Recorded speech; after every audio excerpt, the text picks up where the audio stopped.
This is Canada Reads American Style, featuring two friends who love Canada Reads and Canadian literature. Welcome our host Rebecca from Michigan and Tara from Ontario. Hi everyone, it is Rebecca and Tara, and today we're going to talk about a subject that I got the idea from a post or a video that Jolene, Bookworm Adventure Girl, did about DNFs. But I want to first ask Tara, how are you doing? What's up? I'm good, Rebecca. I'm good. All is going along smoothly. I have to say, it's been a good week. Excellent. Yeah. What are you, and you're good too, I assume? Yeah, and I'm good, but I feel like I'm being jerked around a little bit because they told us the last snowstorm was going to be big, and it wasn't. Although I ended up with a solid 1.5 inches of ice on my driveway, and I couldn't leave my house for 3 days. And I had crampons, those things you put on the bottom of your shoes. The only way I could check my mail. Thank God I had them. But they're telling us this weekend we are supposed to have 8 inches of snow. So we shall see. Yep, us too. Overnight too, like very quick, like a quick dump. Late Friday afternoon, Saturday morning done. So we'll see. We will see. And I will say too that when I was trying to get rid of all that ice and all that buildup, I broke my shovel. So tomorrow, first thing, I'm going to go get a new shovel. So I got to be ready. Got to be prepared. So got to be ready. In the meantime, what have you been reading currently? Yeah, so I was telling you a little bit that I have been in a bit of a reading slump. I think I kicked ass when it came to getting my Canada Reads books read because I'm all done. And I was done by, I don't know, like mid-February or some crazy thing. I mean, I actually finished pretty early. And so this weird reading slump means that I am reading like 5 books right now. Wow. 5. So this is not normal for you, right? To read 5 books at the same time. Correct. I'm a one book reader at a time. And so this is just crazy. So here's kind of what I'm doing. So, well, 2 of them actually are things that you said. And so I'm kind of trying this style out, which I'm reading Scars and Stars by Thistle. Oh, yeah. That one I just sort of pick up and read a poem or 2. Yep. And then the other one is Braiding Sweetgrass, which you also... So tell me what you had said about reading Braiding Sweetgrass, because I thought that was really helpful. Oh, like how I read it? Yeah. Yeah. So I would read it maybe one essay because it's a collection of essays, almost as like a palate cleanser between books. Yeah. And I enjoyed it that way. Would you just like read one, or would you just let the moment take you and read like 1 or 2 in a row, or did you really kind of like, how did you do that? I would go in the moment. Like I wasn't strict that I'm like, I must only read one. It only has to be after I finish one book. I think it was just, sometimes it fell in between books. Like usually it fell in between books. Sometimes it would just be the reading. The moment was the right time for just a quick essay or a shorter essay, And sometimes I would get in 1 or 2 essays. So it was a little, like, I don't think I read more than 2 essays at a time. About how long, do you remember at all, like how long it took you to complete that book? Oh, I would say a couple of months, actually. Okay. I'm wondering now, I have my book journal beside me, and I'm wondering if I can find it and tell you exactly. But it wasn't a quick read. Like it wasn't, I read fiction or nonfiction in the mornings. Yeah. Right. And so I can usually get through one nonfiction book in about a week. I did not do that with this book. Like it wasn't my morning nonfiction. Yeah. It was, actually I have it right here. It was more than a couple months. I started it in December of 2020 and finished it in August. So it was like a really slow read for me. Okay. That gives me a little bit more hope then, because of what I'll say in just a minute about that. But yes. Okay, good. So that's the other thing I'm doing. And then I started the Ted Kennedy biography by John Farrell. And I have to tell you, it's just under 600 pages, the actual text. The book is longer with all the footnotes and stuff. But I could not put it down. However, I was reading it and I was like, oh my gosh, this is incredible. And then I looked down and I was on page like 16. And I was like, oh my God, like this is going to take me 4 years to read this book. I did the same thing with the Hillary Clinton book. I was like, oh my God, it's so good. And you're reading, it's like 5 pages. I'm like, seriously, 5 pages? That's all I've read? Yeah. And it's funny too, the reason I decided to read it was because I read a review about it, and then I actually heard the author speak, and it just really grabbed me. I'm not a real political reader. I'm a political junkie, but I don't read biographies Mhm. or autobiographies or anything, but I just really I'm gonna have so much to say about that book eventually. But anyway, so Yeah. I started reading that and kind of set that one aside because then my hold came in for the house in the Cerulean Sea, which you were Mhm. talking about, and Yep. so do you wanna just mention that one at all? Because you got me wanting to really read that one right Yes, away. so that one was by TJ Klune. It's a couple of years old, I think, and it's an LGBTQ friendly book about found family, really. I would say that essentially, wouldn't you? From what you've read? I just kinda started it, and Okay. so Yeah. I still think I have, like, a little over 2 weeks left, before I have to turn it in, and that one, there was a hold on it still. I got it as an ebook. Okay. But the one I'm really sticking to is Mossflower by Brian Jacques, which is the 2nd book in the Redwall series. So it's a kid's Oh, book, okay. and I just it's that whole, sort of world building. The animals are being tortured by some other bigger animals, and they're Yeah. having to fight together, and there's just something really fun and relaxing about reading them, and I thought, Mhm. because I'm in this weird slump where I'm reading sort of 5 different things, which is not my norm, and Yeah. it's almost like I'm trying to find my pace again. Yeah. And part of it is it's okay to hit a reading slump. I know some Mhm. people really stress about it, but sometimes I might go 2 weeks and not read anything.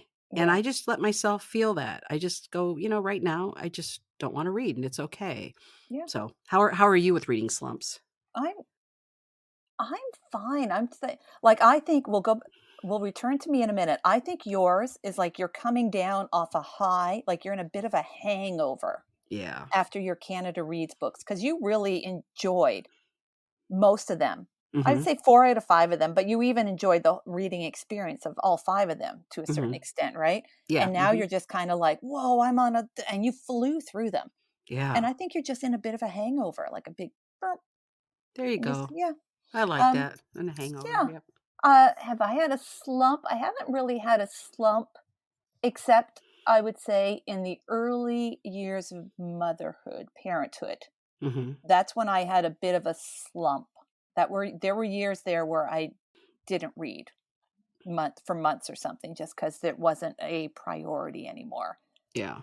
So, and when I did have a moment of quiet, it was more that I just wanted vegetative entertainment on TV or something, right? So, Yeah. and you just same thing. You just get through it. All of a sudden, I think it was the Outlander books that got me back into reading Oh my when my kids were gosh. young. I know. Outlander, those things they're like bricks. They're huge. Yeah, but And that's what got highly you out of it. addictive. Wow. Yes. I tried reading the first one time. I sort of got it. And it was hilarious because, again, some people may know at this point, I don't really like big books because I feel intimidated by them and I have a short attention span. And so I started to read it, and, like, in the first 20 pages, I said, "Yeah, there's no way I'm gonna make it through this book." Like, let's not kid ourselves. And not only that, I'll start a book in a series and go, "Yeah, I'm good," and then just never come back to the rest of the Yeah. series. So I was like, "Don't even go there." No. Well, everyone's has their own path, right? Absolutely. And Yeah. that's the thing that kinda takes us into our next topic, Yeah. which are DNFs, or did not finish books. And I could be wrong, but I think a lot of people don't like to talk about their DNFs maybe because maybe it's a popular book or something that everybody loved and somebody Yeah. else you read it and you're like, didn't really care for it, couldn't finish it." And so I don't know if people just don't talk about it or if people power through. What do you think most people do? I think a lot of people power through books because we were even recently when we got together a few weeks ago when we met up at the bookkeeper in Sarnia. Mhm. My mom and my aunt joined us, Yeah. and you asked them this specific question, and they both said they will read the entire book even when they're not enjoying it. They have even both told me Yeah. recently about this one book that they both read. They both really disliked this book, told me not to read it. They said, we're not even, because usually we have like a little exchange going. So they were insistent that they were not giving it to me because they were like, don't read it. They both read it. That They is both completed it. hilarious. Yeah. Do you feel like you could tell us what the book is, or you don't want to say? And I think it's Okay. fine. It's oh my gosh, except I'm drawing a blank. His name, the astronaut, John Glenn? nope, the really No. famous Oh, the Canadian Canadian. Oh, yeah, yeah. astronaut. That's right. Oh my gosh, I'm drawing a complete blank. We'll have it in It the was, show notes, because I do yes, remember you guys talking about it yes. now. It Yeah. was his like thriller or mystery, like his most recent one. I think his first like novel. Yeah. And I think he's getting a second one. I think there's going to be a second one actually.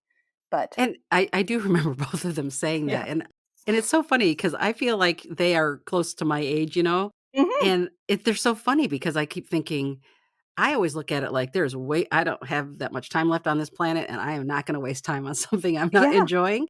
And here they are just powering Yes. through it. It's so funny to me. Yeah. Yeah, and it's really funny because when they both don't like something, they will tell you that they don't like it, but they won't stop reading it. I think they're hilarious. It's really funny. And I hear more and more people say they will just they'll like let it go. You know what I Yeah. mean? More Yeah. people, and which surprised me because when I was younger, I would read it no matter what. If I started it, I would finish it. Yes. And then at a certain Me point in too. my life, I thought I'm not gonna waste my time. So Yeah, I think I did the same thing. It's only recently, I would say in the last 10 years maybe, that I will mhm. not that I will DNF a book, that I will not finish it. And I think part of it is due to my like English degree, because there are just some books that you have to read, right? Like if you have Mm, a syllabus for a course, like those are the books that are going to be discussed, that you're going to be tested on, essays, whatever. You have to read them. And I remember reading books that I did not enjoy. yeah. And I think that Wow. kind of sticks with you, right? That you have to do it.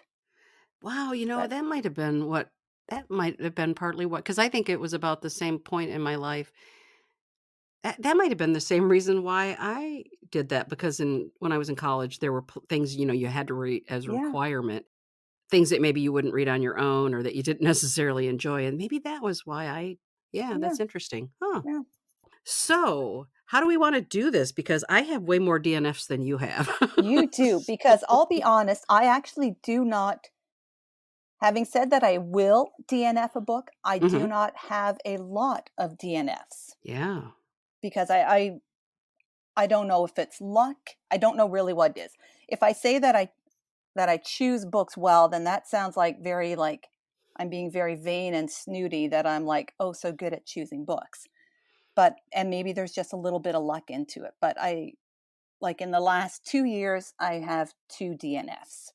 That is Yeah. amazing. Yeah, So that's absolutely amazing. yeah, yeah. So I think that you go ahead because you have more, Yeah. right? And what is your time frame for these DNFs? Oh my god, this is embarrassing because this is just, in the last couple months. Okay. So I have No, I just 6. like to compare. Okay. I have Wow. 6 in the last few See, months. I find that fascinating Yeah. though. Anyway, so here's my most recent DNFs. So the National Book Awards came out, and I wanted to read the short list. So there was a book called The Town of Babylon by Okay. Alejandro Varela, Yeah. and I started it, and I really did like it. So that one could be I'll come back to it later. Just Okay. wasn't I think I was reading something else at the time. I think I might come back to that one. The next Before you move on, why do you think you stopped it then? If you were enjoying it, what made you stop reading it? Because it came through as an ebook, and then another book came in that was physical. I don't remember what it was. The book that's physical right in front of me, I'll Yeah. almost always pick that one up first. Oh, And I think I just had gotten this one as an ebook, waiting for something else to come in, yeah. and then went ahead and started reading it. And I do think I'm gonna Okay, go that's back. interesting. Yeah, I think Yeah, I'm gonna go back because that one felt like one that I definitely still wanna read, yeah. so So that was more of a DNF because of time, due to time constraints, rather than the actual book itself. correct. Okay. The next one is Making a Scene by Constance Wu, who's the actress who was on Fresh Off the Boat, which I never watched, but Oh, yes. I saw her on an interview, and the way she spoke about her book, her memoir, I thought, "Oh my gosh, I love memoirs. This sounds kind of Yep. fascinating." There was some, I think a sexual assault in her past. There was the whole Me Too movement. There was a lot of stuff in it. And I thought, sounds really fascinating. Mhm. Well, I get the book as an ebook. No, take that back. I get it as an audiobook, which I was kind of interested in hearing her, read her story. Yeah. Oh my gosh, bless her heart. I could not read that. I mean, listen to it. It was almost like I was listening to a high school girl tell me about her latest boyfriend. It just Yeah. was so not anything I was interested in. And so I flipped forward to the parts that I wanted to hear. Mhm. And I thought, okay, it just did not work for me. And I DNF'd it. Yep. Next one is A Snake Falls to Earth by Darcie Little Badger. And she wrote Elatsoe. She's an indigenous writer in the Yes. United States. And you read Elatsoe, right? I loved Elatsoe so much. Yeah. And this one, again, it was the same thing. I had it as an ebook. Something else came in physical. Ended up just letting it go. 100% I'm going to go back to reading this one because I Okay. do Yeah. love her. I love her. Okay, that's good to hear. Yeah. Next one is Cold Comfort Farm by Stella Gibbons. She wrote it in 1932, and it's basically about this young woman whose family dies, and they had money, but then when everybody's dead, she finds out there is no money, so she has to try to worm her way into some other distant relative who can support her, and she doesn't want a job. There was this long history of reasoning why I wanted to read it, but then I actually started reading it, and I was just I hated her as a Yeah. character. And they had made a show, a BBC, PBS series about it back in the, I don't know, 80s or something. Yeah. It sounds familiar to me, the name of it. And I loved it. I loved the series. It was so funny and it was so heartwarming. But the book left me cold and I went, you know what? I'm not enjoying it. I'm going to stop. Mhm. So I did. And I will not Yeah. go back to that one. The next one is The Orenda by Joseph Boyden, which was the Oh, Canada Reads yes. Yes. winner in 2014. Yeah. And Wab Canoe, who we both love, Yeah. he defended it. And I started to read it. And then Mhm. because I always like to know a little bit about authors, I looked Uh-oh. up a little bit about the author and found the controversy about whether or not, which it sounds like he is not Indigenous, but he sort of claimed to be Indigenous. And I want to read the book, but I will say that took a little bit of bloom off the rose for me. Yeah. You know what I'm saying? Yeah, me too. Did you ever read it? No, I haven't, and I've had so many people recommend it. Yeah. So it's a book I've wanted to read, and I'm having the same thing as you. Like, it's just Yeah. like a little like, oh. Yeah, because what it's about, and I won't go into it, but you can look it up. People can look it up, but it sounds fabulous. Yeah. So I'm not sure that I will go back and read that one. So Yeah. my last one, which is the one I told you would Oh, perhaps yes. This is a book surprise that you. I like.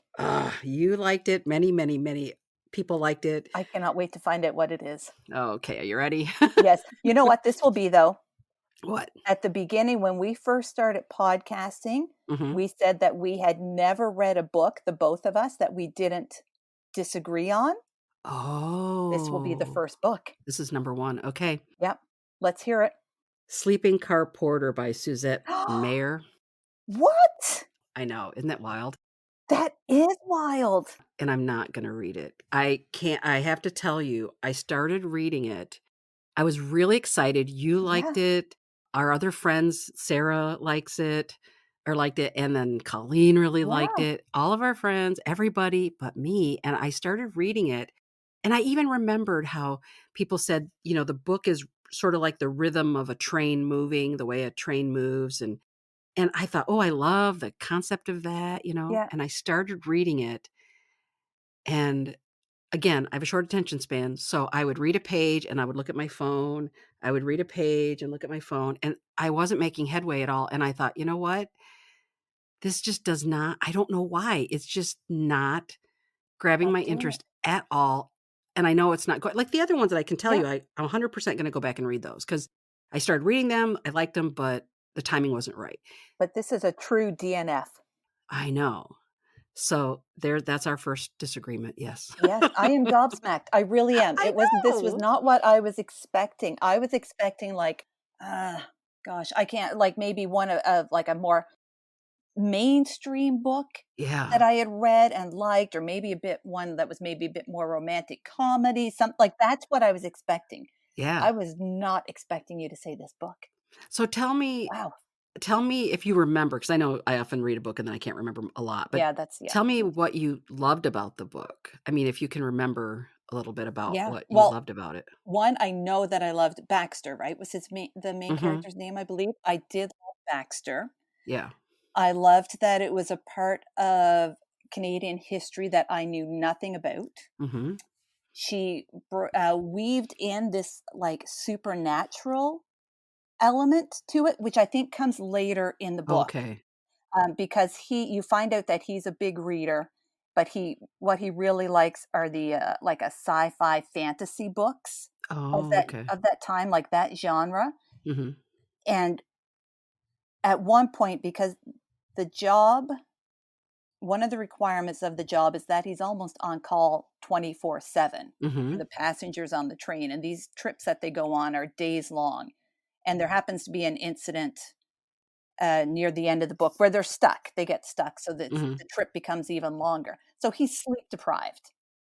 So I felt that I could feel his sleep deprivation. I know what I mean, we've all gone through brief periods of sleep deprivation, but like his was so intense, and the way that she described it. Mm-hmm. And then he started, because of this sleep deprivation, started having these hallucinations Mm-hmm.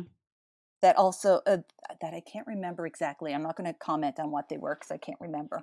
But I just remember like I felt like it was a physical sensation that I felt like I was reading. Like, I'm like I could experience that. Yeah. So I loved that. Yeah, and I think it's partly, I was thinking about even because there's no quotation marks and things like that in the book, it's just Mhm. I do struggle with books that aren't sort of standard in that Mhm. way. And, small game hunting was that way. And I Yep. had to, plus, I knew going into it that a lot of people didn't like it the way it was written. So I think I went in with the mindset of, oh, I'm going to like this. Yeah. I'm going to get through it, even though other people have said they can't. And I just got into the rhythm of it. Mhm. Whereas with this one, I think part of what maybe threw me off was that everybody loved it. And I'm sitting here going, okay, I don't get Don't get this. it. Yeah. Yeah, it just wasn't hitting me. So yeah, So interesting. that was my big DNF that I actually kind of Yeah. went, wow. Like the other ones I go like, but this one I thought, Yeah. yeah, I just yeah, couldn't get into it. that's why I think I felt like I was saying, "This is your true DNF." And I'm like, Yeah. "Well, wait a minute, plus the Constance Wu, plus Yeah, the yeah. other one." But I'm like, "This is the true one," because 'cause I'm This is the like, shocking one, "This is the probably. shocking one. This is the one that I would have thought you would have liked this book too." Yeah. Yeah. This one I kind of feel like I just missed the boat on it. It just Yeah. isn't for me. But again, as a mood reader, I can pick something up. Yep. I'm just not ready for it in that moment. I'll come back to it. Now you have two over the last how many years? 10 years or something? 2 years anyways, because I think before that I didn't go any further back in my reading journals, but so I have 2. My first one, which was, back in 2021. So as I've mentioned before, I do like a little challenge each year to read the Giller long list for the previous year, or Mhm. like to go through the long list. Yeah. So in 2021, I did not finish one of the it was actually shortlisted for the Giller as well. Ooh. I know, I was really shocked. And it was the Glorious Frazzled Beings by Angélique Lalonde, which Mhm. a collection of short stories. And Oh. I think I even put it in my notes that I got about to, I'm such a dork. I have like a little dated note going, I'm about 50 pages in and I'm considering not reading this book, but I'll stop for a day or two and then I'll go back to it. And then I had the next day, I'm done. I have no, I just went, I tried picking it up and I'm like, I just wasn't feeling the writing style. Yeah. I remember there wasn't enough narrative. Like I just felt it was just a description of a scene or something. And they were weird scenes for me. Mhm. I hate saying that. I'm going to say for me, because Yes. every book has a reader, right? Absolutely. Yep. And so I did not care about what was being written about. Yeah. Yeah. Now, with that one, do you know, I don't know how many stories you actually read if it were 50, if it was 50, up Yeah. into 50 pages. However, was there like a theme of the stories? Like do you remember anything about what the kind of overall No, theme was I of the do book? not. Yeah. But I do remember, so just my impression, I feel like I got maybe 2 or 3 stories in. Mhm. And the last story that I did not finish, she was just describing looking out of the window of this little cottage and seeing like this weird witchy character Mm. crawling around on the ground. Mm. And then I feel like that witchy character started having sex with something or I don't know. Yeah. But I was just kind of like, I don't get this. I don't know why Yeah. I'm reading this. Yeah. And that's when I just went, I think I'm done. Again, I think you and I feel really strongly about this. Every book has its own readers. I Yeah. mean, people who absolutely will go to the mat and love those books, and some things just don't resonate with us, and I think that's okay. Yeah. So, I don't think you were being harsh. I think sometimes it's frustrating because you have an expectation, especially if it was on the short list, that Yeah. you're gonna go into this and you're gonna love it. But Yes. sometimes when it just hits the wrong way, Yeah. it just does. And it's So, weird because it's not like I don't like weird stuff because I read yeah. across a lot of genres. Yeah. I it weird stuff will not stop me from reading it. And it may be that if I were to pick up this book this year or Mhm. like in 6 months, I might actually really enjoy it. Mhm. But I don't feel inclined to pick it up at the moment. Like, I don't feel like I need to revisit it. Yeah, and you know what's interesting now that I think about it? I think that's why you don't have a lot of DNFs because you do read across almost every genre. Like there isn't Mhm. anything you wouldn't read, I don't think, right? Erotica is probably the only thing I'm not interested in reading. Yeah. What about westerns? Like would you read a western? I will not search out a Western, Mhm. but I have read 1 or 2 that I enjoyed. And we read I Am Billy the Kid, so Yes, I Am Billy the Kid, and there was another one, I'm not gonna be able to remember. It's a Canadian author, and it was his first. Oh, The Sisters Brothers.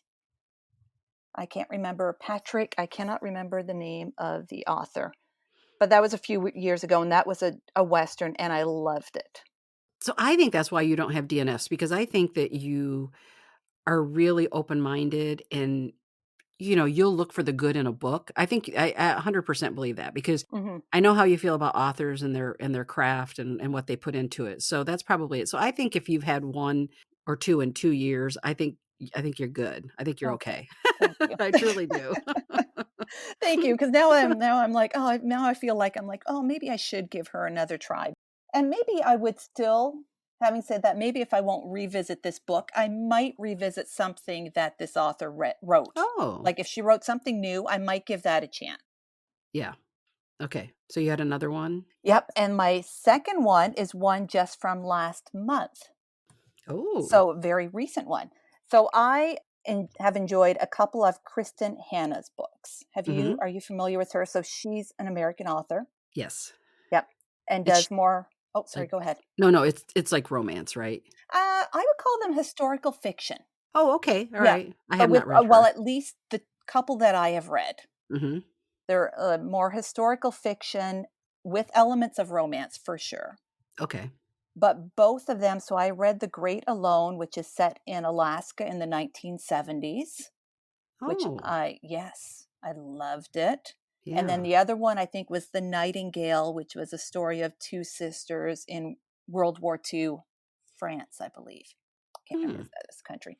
And both of them, at least twice in each book, I was a sobbing mess, like a ridiculous sobbing mess, Yeah. because I was loving and enjoying the moment so much. And then it Oh, got so sad, and I kind of like sad things occasionally. yeah. So, anyways, so that's been my experience with Kristin Hanna. So I haven't read her most recent book, but I decided a couple of months ago, or like maybe in January, to visit her backlist. So I Mm, went to the library catalog and just randomly chose one of her older books that mm, was available mhm. at our library. And I got it out, and it was On Mystic Lake, which was published in 1999.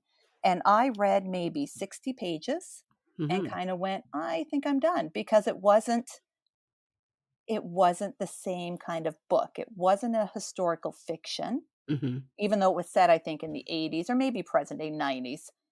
But it wasn't a historical fiction. It was more of a woman who is now like my age, in her 40s. Her husband announces one day that he is in love with a 28-year-old woman and wants a divorce. She becomes deeply depressed, goes back to her hometown to stay with her father. And I know that she's going to meet the high school crush that got away. And I reached a point where I'm just like, I'm not invested in her story. And I think I know where the story goes anyways. Yeah. And I had another book sitting on my thing, and I just was going, I think I just want to get through this book so I can get to this next book. And then I was like, wait a minute, then why am I reading this book? Yep. If all I'm thinking about is the next book, yep, then I think it's time to close this book and part ways. So do you think maybe she started out, like her earlier catalog was maybe more sort of traditional romance kind, and then she eventually morphed into more historical fiction? Do you have a sense of that at all? I didn't have a sense of that, but I'm wondering now if that's what it was, if that's the case. Yeah. Yeah. Because when you said her name, and obviously I've been a librarian since the early 90s and stuff, so that's what I was wondering, is if because when you mentioned her name, I thought she was a romance writer. So that's why I'm wondering. But the ones you mentioned, the ones you really enjoyed, those actually sound like something I might enjoy myself. Yeah, especially The Great Alone, the one set in Alaska. I think you would really enjoy, actually. Yeah. That would. I think that's definitely one I want to look into. So, yeah. And again, it will not stop me from reading her most recent book, nor future books. I just don't think I'm not going to dig into her backlist as deeply as I thought I would. Yeah. So I think we have very legitimate reasons. I think it's always legitimate no matter what. But anyway, we have legitimate reasons for DNFing books at times. Yeah. And I think it doesn't mean anything in terms of, us like not liking an author or whatever. I think it's just, it's in that moment for whatever reason. It's just not working for us. And I think it's fine to put it aside and maybe come back or maybe never come back. And yeah, because I wouldn't say the two books that I DNF'd, I would not say that they were poorly written. Like, I would not be like, oh, this author does not know how to write a short story. They just did not write a short story or a book that I wanted to read. That's a really good point, because obviously with Sleeping Car Porter, it won the Giller Prize. So clearly that woman obviously knows how to write a book. I mean, no question. Yeah. And same with The Glorious Frazzled Being. She was shortlisted for the Giller. So she knows how to write. Anyway, so we would love, I think I speak for both of us, if somebody out there wants to share with us in our DMs or something about books you DNF'd, I would be fascinated to hear it, because it does sort of give you a little bit of support to know that you're not crazy for, letting a book go at times. Yeah. And also, if anyone has read Glorious Frazzled Beings and enjoyed it, I would also love to hear why, what you enjoyed about the book and what I missed. Maybe I missed something. Yeah, that's a good Maybe point. I didn't give it enough of a chance. I don't know. I feel like 50 pages is enough to give a book to know whether or not it's for you, but maybe I missed something. That's it. Yeah. Okay. So if somebody reaches out to you, you have to let me know if they tell you. So yeah. All right. Well, I think so. Anyway, shout out to Jolene for the subject again. Thank you, Jolene. We kind of troll her accounts, her channel, her YouTube channel, and then get good ideas from her as well. So this was kind of fun to talk about DNFs, because I think sometimes people will talk widely about them, and sometimes I think they're the dirty little secret, the dirty laundry thing that nobody talks about. So cool. All right. Well, we will see you next time. Yes. Happy reading. Thank you for joining us on our bookish journey. If you enjoyed this episode, please consider subscribing, rating, and reviewing Canada Reads American Style wherever you listen. You can connect with the podcast and Rebecca on Instagram at Canada Reads American Style and with Tara at On a Branch Reads. Until next time, keep reading.